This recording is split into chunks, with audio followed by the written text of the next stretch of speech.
esteemed panel of people who are really in the thick of mobility, who are actually the ones bringing people or kind of mobilizing talent from India to Germany, and not just from India to Germany, but globally as well. We have some some people who've, or someone who, some of us who've just started and embarked on this journey, and some of us who are veterans. So I'm very excited to be here. And before I continue, maybe a quick round of introductions. We can start maybe with Mohini. Yeah, hello everyone. Glad to be here, honored to be here with such distinguished set of panelists here. And I came here as a student, so the focus of whatever I'm doing right now is in Indo-German context and focused mainly for students who come for vocational training here in Germany. And the focus is mainly language, so let us talk about it later maybe. So good evening, Krishna Javaji from CuraPersonal, running small businesses for a long time in Germany. It's a very excellent event, Mubarak. It's really good to be here. Actually, I've been doing this mobilization for 30 years now. So maybe I'm one of the oldest person doing it here. So we were initially doing all IT. On the request of Frankfurt City Council, we started 5 years back on the nursing. And we made a lot of experience. It's really interesting. I think when I came to Germany, it was totally different. So what is now, it's, all things what are offered, what is seen is really very excellent. And I think a lot of progress has been done. But there's a lot more to be done. There's no doubt on that part. But interesting to see, and I feel I have a lot more points of the course we can talk. Hi, good afternoon, everyone. Mubarakji, thank you for a great workshop. My name is Varun Khosla. I represent Dynamic Staffing Services. And for the last 50 years, we have been in international recruitment. So it's safe to say it's in my blood. And we operate in 6 countries in Europe, including Germany. And I'm a testament to the fact that international recruitment comes with hurdles, but it works. All of these hurdles are manageable. Thank you so much. My name is Pradeep Ghosh. First of all, thank you so much for the Council General for organizing such a nice topic workshop. And I think it is core to us as well. Professionally, I'm a nuclear engineer based in Darmstadt now, working in international corporations for one of the biggest India's investment outside India in high-tech, in forefront technologies, basically on accelerator technologies and also on accelerator science-based applications, including health. I find it very, very lucky to be part of such a experienced colleagues. I'm just 8 years in this system where I'm trying to help bring some barriers down, and I think I will talk about it in the due course of time. Hi, my name is Kavi, and thank you once again, sir. So I'm the startup here, and among all the veterans here, I'm just 1 year old in Germany, and 3 years maybe in India. So we have got a company in India and also in Germany, and we look forward for taking it ahead. Thank you so much, everyone. So I'm going to start off with Varun. I mean, as I told you, as we were speaking yesterday, not many people know you in the community here. So, but I was very, very much intrigued by the journey of a candidate before the candidate actually reaches Europe. You spoke about a very interesting 3-pronged approach. So maybe you start off with that. Absolutely, thank you. So when a candidate completes their vocational training, their technical training, they get absorbed in India with an employer that would seek the skill that they've learned. So that's what we call level 1. Here they get to master their craft, they get to work in Indian companies and gain that experience. From there, the one who are a little bit ambitious then take towards level 2, which is they go to the Middle East. They work for international companies, working on projects such as Burj Khalifa and Burj Al Arab and all of these magnificent projects you see all across the Middle East. They're predominantly built by Indian workers. And level 3 is when companies from Europe go and cherry pick these best-in-class workers with 5 to 15 years of experience. They have been homesick already. They have mastered their art. They worked on international level projects. And then they cherry pick them and they bring them to Europe and they work for them in Europe. So that is the three-pronged approach for an Indian worker or even a South Asian worker from where they start and how they come to Germany. Mohini and Kavi, I'm going to pass this question on to you because you guys are probably not, you all kind of wave off the Middle East part, but how do you see this trend? Is that also the same for the candidates whom you bring here or whom you support to come here? Maybe Kavi, you start or Mohini? Okay. So as I said, we are focusing mainly on the students where we surpass the level 2 in this case. But students have a very different mentality, I think. The students are young, they are like just 17, 18 years age. They want to come to Germany, they see opportunity here. And our focus is mainly but on the context-based language. So if they want to come here for nursing, the student shouldn't apply for working in a bakery. The student shouldn't apply for working in a food processing industry. If it's nursing, if the interest is there, then we focus on the language part and then on the candidate retention part. So language is always the base, being a language student again. So language has always been the base in whatever work we have been doing with the employers and also with the candidates in India and very, very intensively. So that's actually the base of the workflow. So if I understand correctly, when you bring in students who are, prospective employees, they want to come to Europe, and which is why they are here. They want to come to Germany specifically, considering whatever is shown in media, obviously regarding the opportunities. The specific focus is on Germany, I would say, and then learning the language. We have in Kerala, maybe Javaji sir will also focus on that. We have gurukuls we call it German gurukuls. Literally, there are gurukuls where there are like thousands of students learning German. But then again, the context-specific language comes into picture. So we really have to focus, let's say, nursing, the Fachsprache, what we say. So that needs to be focused on. I come from an education background, so I would put it this way: is for me the most important point which we look at any candidate is whether he is having the DNA or the aspiration to be that concerned job role. So if I have to say, I came across this around 2 years back of a butchery program. And that surprised me, what type of Indian qualification would match the butchery qualification job, and something which I had never entered into it. Similarly, if like the nursing thing which is happening and quite a bit of thing, sometimes I really wonder I'm speaking from the perspective of an educationist. I wonder whether these candidates who are doing the sheep mentality type, Kerala means entire nursing, are they really having the DNA for a care thingy, or they love to take up this type of assignments? Or is it like, okay, fine, we are here to earn money and do whatever that is?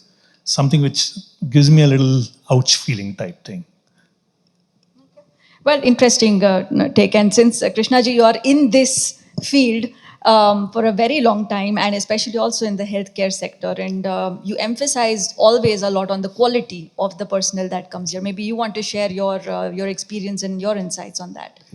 Yes, quality is very important actually. It's first of all, of course, language, very, very important because you're dealing with the people in nursing, especially you're dealing with the candidates, you're not dealing with the machines. So you have to take care of the customers, the patients who are there and they have challenges, maybe you want to talk and you need to write also this berisht, so you treat it, you have to write and the next person has to understand.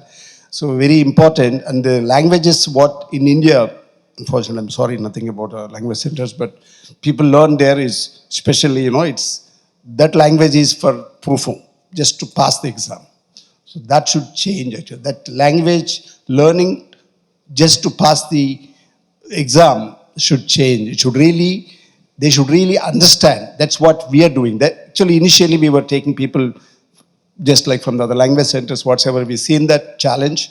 And we have very good clients and we bought a lot of people already. So, and we've seen the challenge really that people are not able to understand other than that what they learned there. So that's why we started our own language centers with the state governments. Like in Kerala, we have state government, in Andhra, in Tamil Nadu, we have the state governments where they asked us, and we are teaching the real language. And apart from the language, one important thing is, of course, we are talking about, I'm very happy to see that there are a lot of welcome centers, indications that even Goethe Institute is also helping them to do here. It's very wonderful. But still, actually, it is very important to teach these people during the course itself about the culture, about, about the Fachsprache, what Monica is also saying, because that is very important. They need to understand the Fachsprache and also the culture. We do that, but in our place we have that things, and that seems to be really good. I go with clients there and see that when they speak to them, they get overwhelmed, actually, really speaking. When the last, just 4 weeks back, I was with some Austrian customers there. They were shocked to see the enthusiasm and the language they're speaking, the motivation they got. They were so impressed. I said, wow, these are right people, that's what we want. That can be built, actually, that can be built. And we Indians, of course, we say Deutsche Sprache, Schwere Sprache, somebody said, but I don't really believe in it, because we Indians, I mean, if you travel 300 kilometers further, you speak different language. Yeah. It's not that language is different for us. 300 kilometers driven, it's a different language. So, and every Indian generally speaks 3-4 languages already. So learning one more language, German, similar to English, I don't see a big problem. I myself spoke German language in 1 month time. I must say that part. Of course, not B1, B2 level, but I was able to shop, I was able to move around.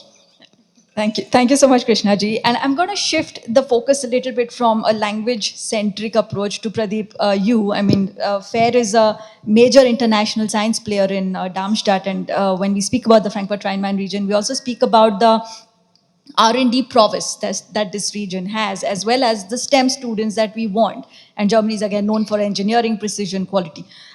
What is your experience in kind of attracting high-tech engineering and either skilled workforce or students or researchers coming to Germany or coming even to your facility for that matter? Thank you so much for the question. I would shift this question with the framework that we have developed at FAIR. I mean, everybody talks about when, I think on the panel as well, language was a big topic in the last panel as well, where Maguji was coordinating, this was also there. There is this A1, B1, all these levels are there. And we have developed something in our company we call also A1 until C2. And as everybody can tell that there is a B1 level needed to integrate and C1 level needed to get to work. And if you look at A1 stands for awareness. A2 stands for adaptability. B1 stands for belonging. It means if you belong here, then you will understand. The B2 stands for balance of laws, responsibilities. C stands for contribution, where you have contributing to taxes because you're getting the job. And C3 is about continuity, sustainability. So we have at FAIR developed that we do not need everybody to pay tax because we are not hiring everybody. India, like other shareholders, India pays 3.5% of a 3.5 billion euro project. I think some of you do not know it. Please come and watch what we are doing there. But bigger challenge is that Indian students, I think I have been to many places, thanks also to the Council General and also past, we have found out that Indian students are lacking what was also coming out of the last panel discussion. They don't get to the internship. I think one of the person told in the panel, I forgot now, that they are not taking up internships. Internships are the lowest barrier that they can get, where the language is not a barrier. And I don't think, I don't want to disagree on the language is most important. I think language is not a barrier. The barrier is more that when you come out of the comfort zone, and there research centers like FAIR are playing like a breeding ground, because we do not really need you to speak C1. Because not everybody you will work will be speaking German, because at the science and tech, one can work with coders. I think every company in Germany is not asking for language anymore. You can work remotely, maybe also from India or Malaysia. They don't care. But when it comes to legal systems, I think FAIR and Fraunhofer and Max Planck, all these institutions, I really recommend everybody to look for internships very early. Every vocation. I myself, I have lived in 4 countries in Europe, lived in 6 cities, in India also 3 cities, because I traveled. So I understand, and I did 16 internships myself, forced by our education system myself. But I think what I learned is I always learned the language, not because I was asked. Also, German was not asked. I did my PhD in Frankfurt and I learned my C1 level only 5 years ago. It's only because when I did internships, I wanted to interact and wanted to contribute to that group, wanted to be in the peer. And this happens at the peer level as a school. And that's why I would just want to stress internships are the best way. Summer breaks, don't waste your time in going vacations. Just use that time to go on a vacation somewhere else and do the work together with those people. Thank you. Okay, I think we need to kind of be a little more cognizant of the time. Mohini, I'm coming to you. So, in one word, really in one word, what's the biggest misconception about hiring talent across borders, and how are you busting it? Okay, so before coming to misconception, I just wanted to add one line. There are a lot of hurdles, and we spoke about a lot of hurdles. Aber es funktioniert, how we say it works. At the end of the day, whatever we had, like the small contribution that we are doing, it works at the end of the day. So yes, there are a lot of misconceptions. The first misconception again about the language. One word. But I won't focus on the language now, but the recognition part, for example.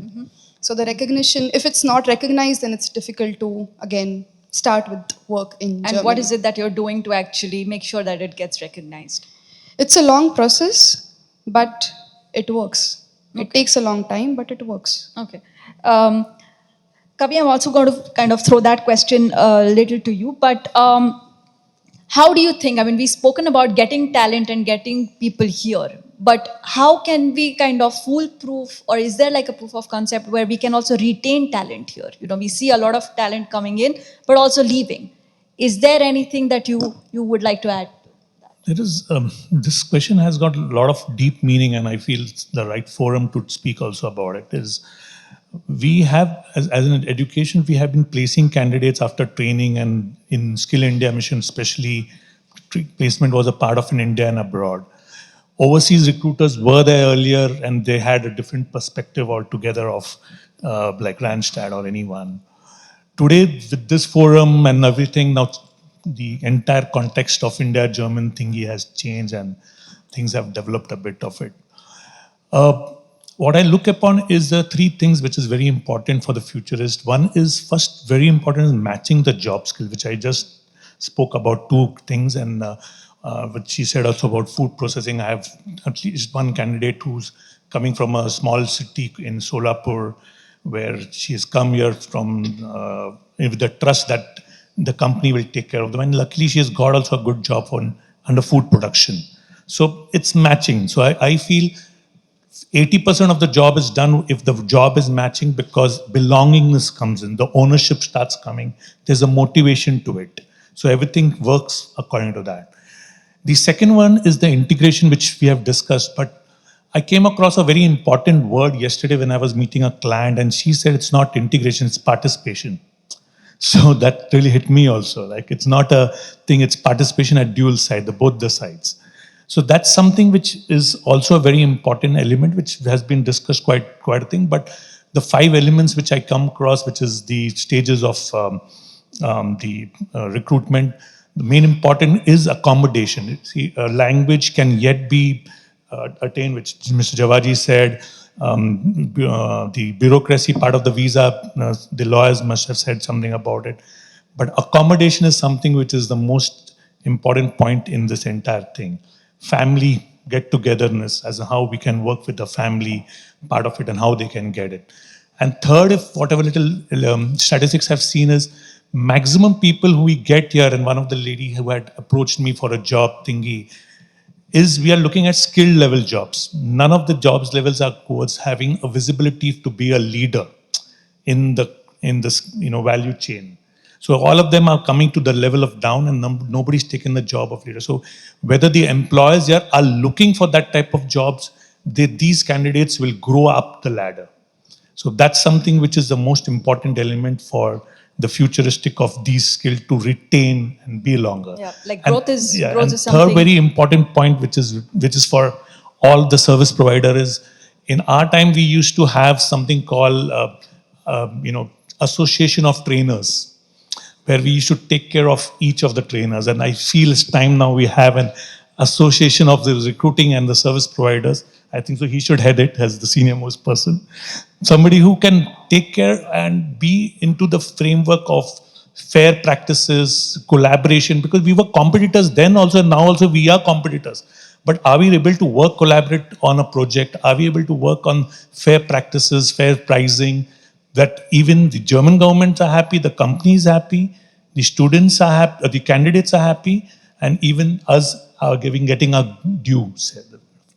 Thank you very much, Kaviji. And I'm going to bring in the biggest competitor we all have, and that's AI.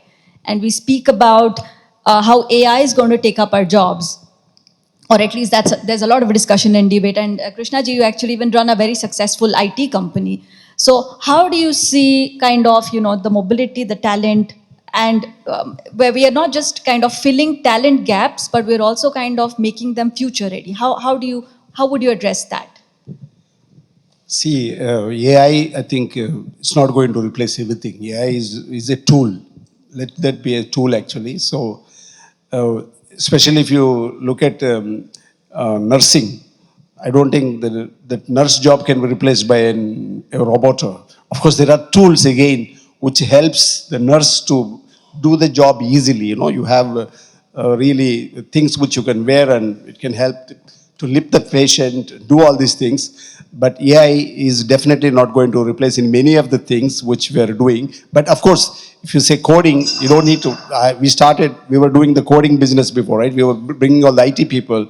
So earlier, everything used to be coded. Today, you don't need to code much. ChatGPT will program for you. I agree with you. That's correct. So there are areas definitely where AI, and I think it is a tool, and at the same time, people don't want to work long, right? It's working time is getting less, and people are getting less. Working people are less. So it actually comes. I think it's always the feature was always in the past also. When I think we were talking the other day, when the electricity came, people thought, oh, jobs will go. Later, like computers came, they said jobs will again go.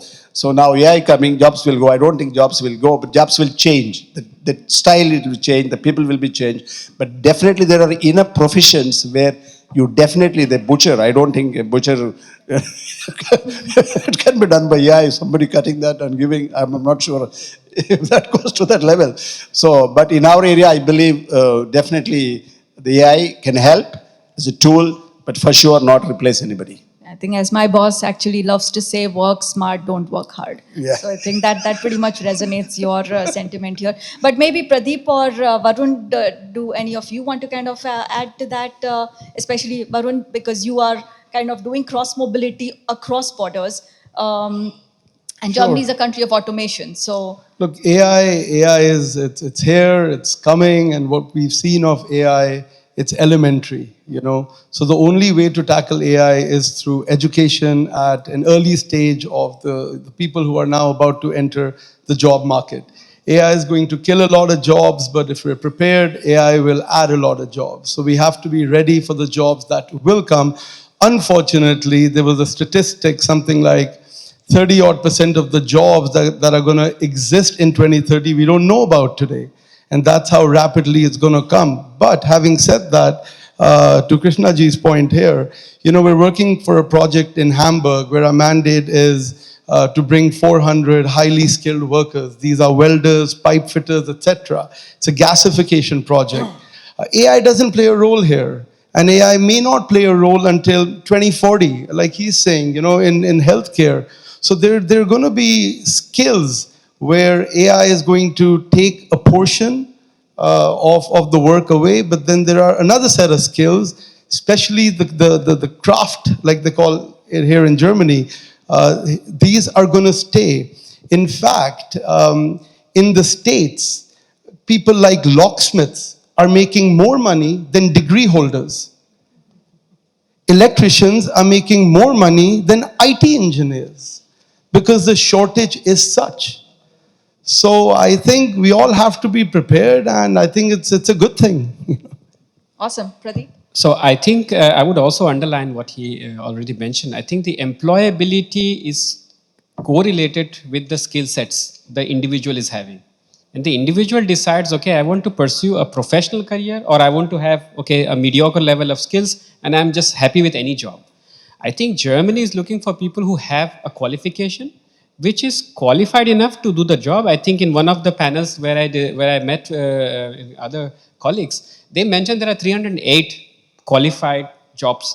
Those are the jobs Indian students, and anybody who's looking for a job, they have to see, do I match to any of them, more of them, and then they have to fit. And coming to the AI, I mean, this is going to be just here automation. I mean, digitization strategy was 2012. The German government brought in. I think they are working on it. I think there is a lot that India and Germany together can work on it.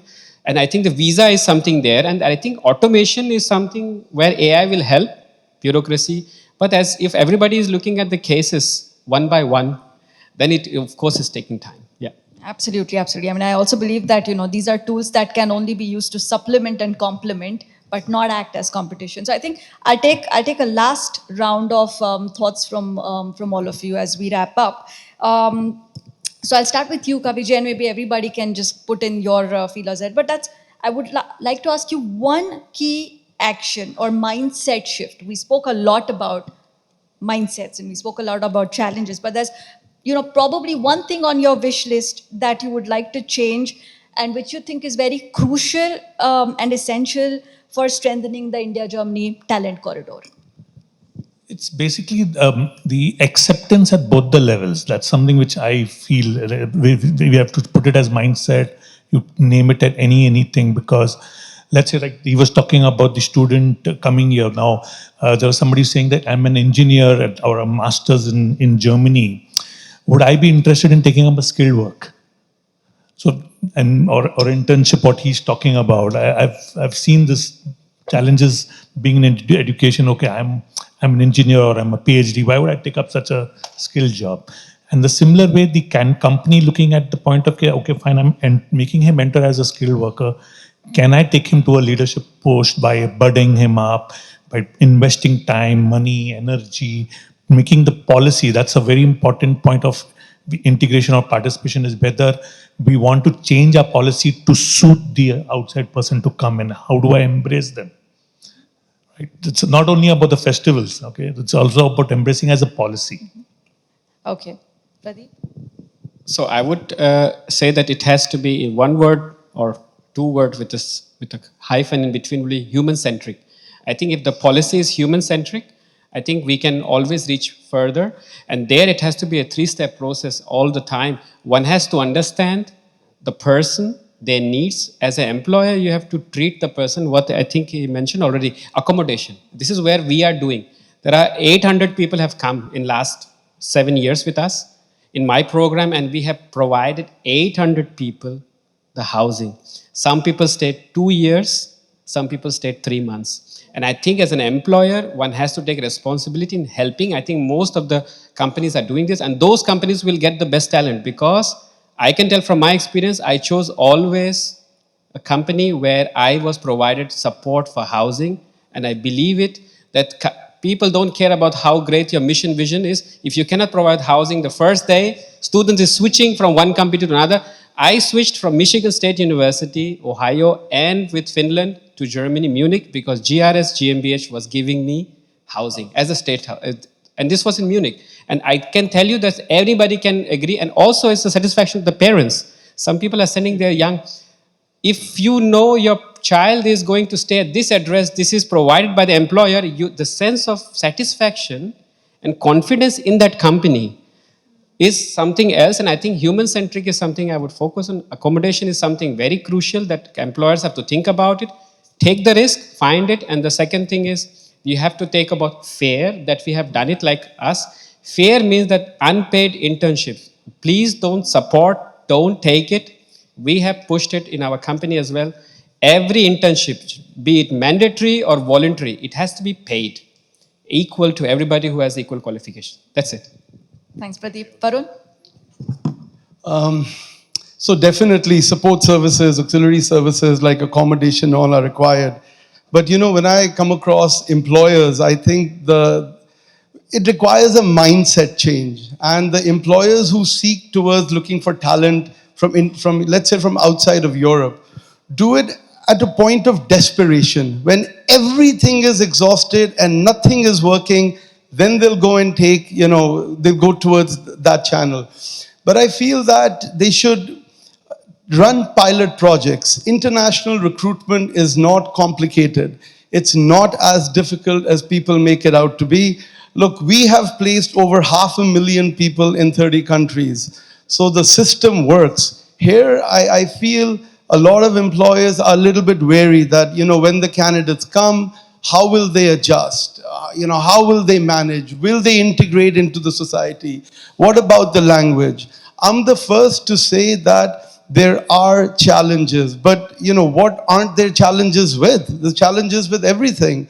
But these are manageable challenges. And today's session was deeply motivating to me because, we operate in multiple countries, and I haven't come across a country where government, association, chamber bodies, etc., are taking on the onboarding piece as you guys are over here. Everybody here is talking about the post-arrival piece, and I think that the fact that we're talking about it, we understand its need, and because so many, like-minded people are working on it, I think the biggest problem, which is post-arrival, will easily be managed.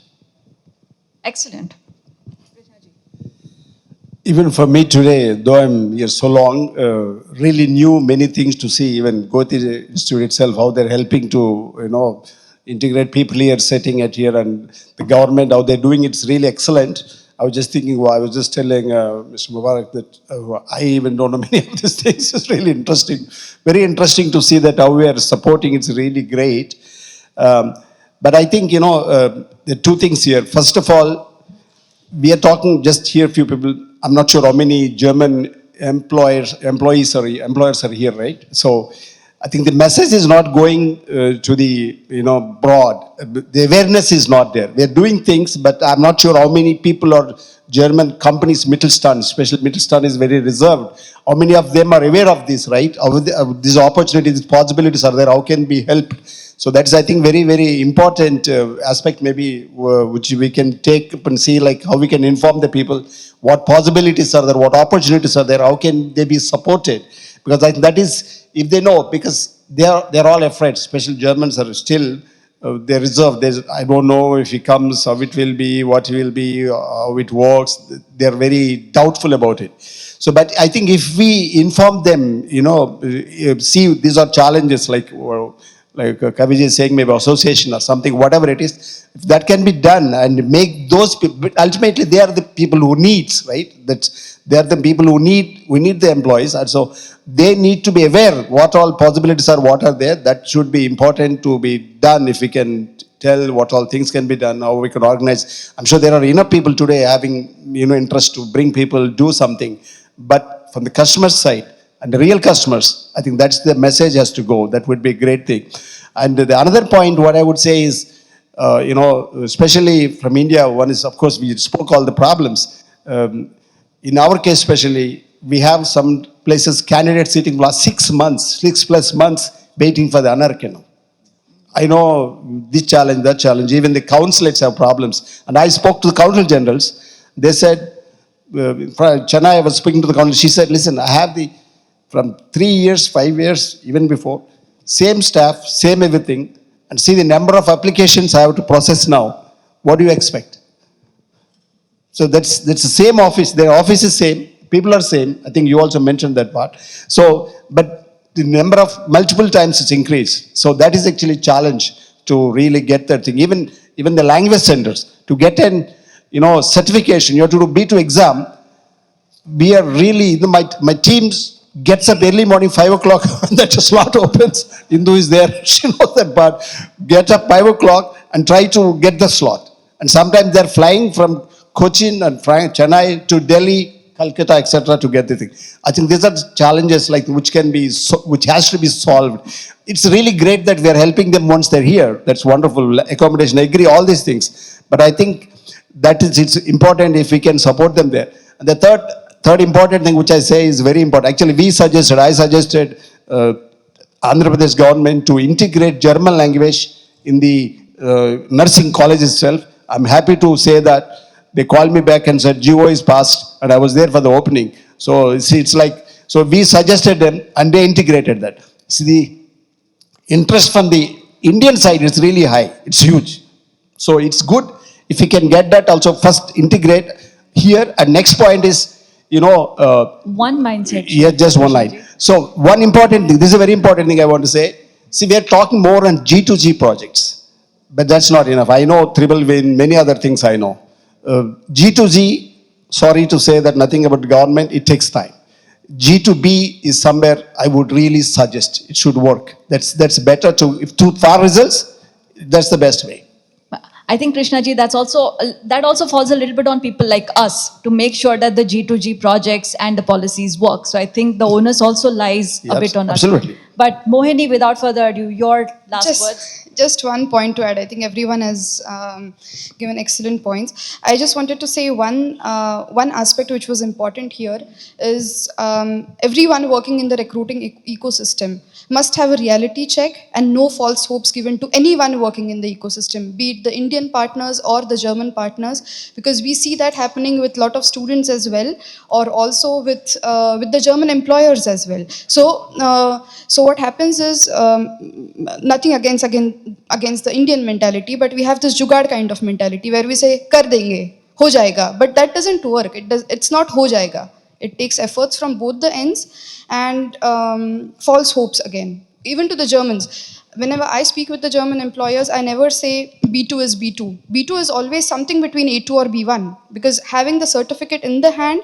and having a reality check saying B2 certificate is certificate, but you need to understand they're still not, this is nicht so weit. Like, you just have to understand that. So I think transparency there transparency is and of very, essence. very, very clear transparency with the employers, with the students, and also with the parents. Like all the parties involved in the recruitment ecosystem, whoever they are. Yeah, just one word in last is basically right now we are working on a demand and based thing like from the Germany. I'm waiting for the chance where it will become the supply side of them. We become more powerful. So that will make a difference to all what we have said just now, and then the things will change the table. And we are all working for the future of global work. Absolutely, absolutely. So with words like acceptance, human-centric, acknowledgement, awareness, reality, I think it's time for all of us to also take the plunge. Thank you so much for your excellent insights, inputs, and thank you to the audience for patiently being with us for half an hour. Sorry, we kind of overstepped our time limit, but yeah, with that, sorry. I think that will happen eventually. But yes, thank you very much, and thank you to my esteemed panelists for being here. Thank you.